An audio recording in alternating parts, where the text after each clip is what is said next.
Hi, I'm Vince J. I'm B.Scott. And we are Daownersbox. We're back for our 5th year. We wanted to make sure that we included the newbies this year and talk a little bit about how to, if you haven't been winning, or this is your first year doing it, this is how we do it.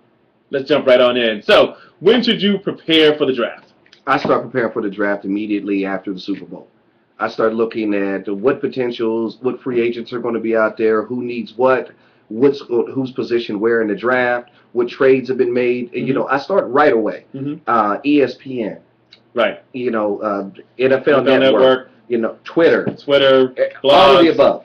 Any website. I totally agree. Get your information. Information is key so that you can win this thing. You got to know who your players are, so on and so forth. So that being said, does it matter where you pick in the draft? If you're first, 8th, 12th, does it really matter? I don't care if it's snake or roto. We're not going to be talking about the auction in this broadcast. But what do you think? Based on your level of expertise, it can matter. Mm-hmm. For me, mm-hmm. I have my preference, but does it really matter for me? Not really.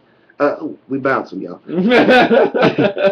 I mean, I'll go through, and my recommendation for anybody, especially a newcomer that's coming in, is rate your first 24 players to take care of the first 2 rounds. Mm-hmm. I would say rate them so that you're guaranteed to get at least 2 of those players mm-hmm.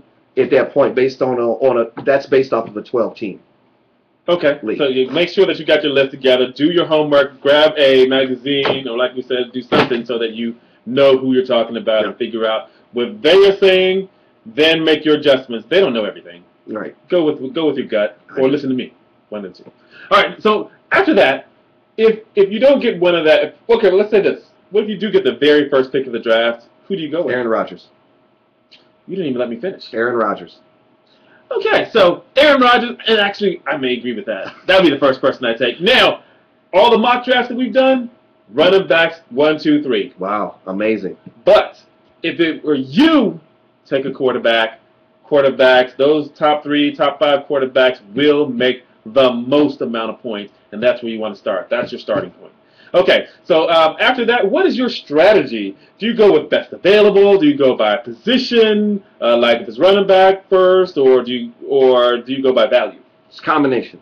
For me, I'm going best available by position, mm-hmm. and my first 3 it's kind of like the 49ers' first 15 plays. They're scripted. I script my first 3 drafts based off of a running back draft position first off, and that sets up the scenario where I'm going to pick running back first, mm-hmm. quarterback, then wide receiver, maybe go back to another running back or another wide receiver, slip in a tight end, whichever the case may be. But, you know, first 3 are scripted. Running back, wide receiver, running back, quarterback, wide receiver. You actually kind of alluded to what my next question was going to be, which is the next 3 rounds. What is the strategy? So, and I'm kind of on the fence. So I'm kind of with what you're saying, but just like you said, I'm going to go with the first round, the best person for the job. That's who I'm going with.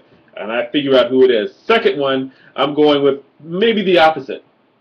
If it's going to be running back first, then I'm going to go QB or sure. wide receiver based on best position. Based on the position, but the best available talent. Then I may go, I'm going to actually do, out of the first 4, 2 of those this year, 2 of those are going to be running backs for sure. Where I disagree with. There's plenty of running back by committee. Running backs are going to be there in your 6th, 7th, 8th, 9th round. They're going to be there. But I got to have good talent. So, moving on, we disagree there. But moving right on, where do you take the tight ends and the defensives? I would love to take them, not before the 5th round. But there's 2 of each that I'm looking at. Mm-hmm. That if the opportunity presents itself, that I probably would snatch them, which is Gronkowski, Jimmy Graham at tight end, mm-hmm. San Francisco, Baltimore defenses. If I have those, maybe looking at the Jets as well, or Philadelphia, believe it or not. Those are the 4 defenses that I'm really looking at, that I would possibly, if they're available, and no one's taking them,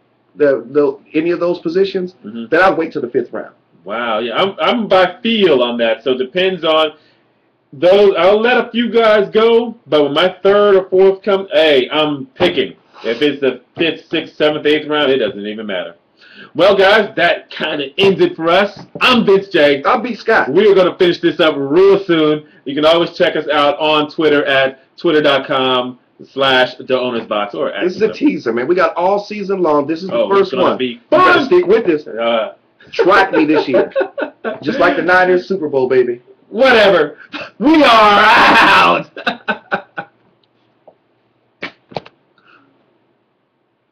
What?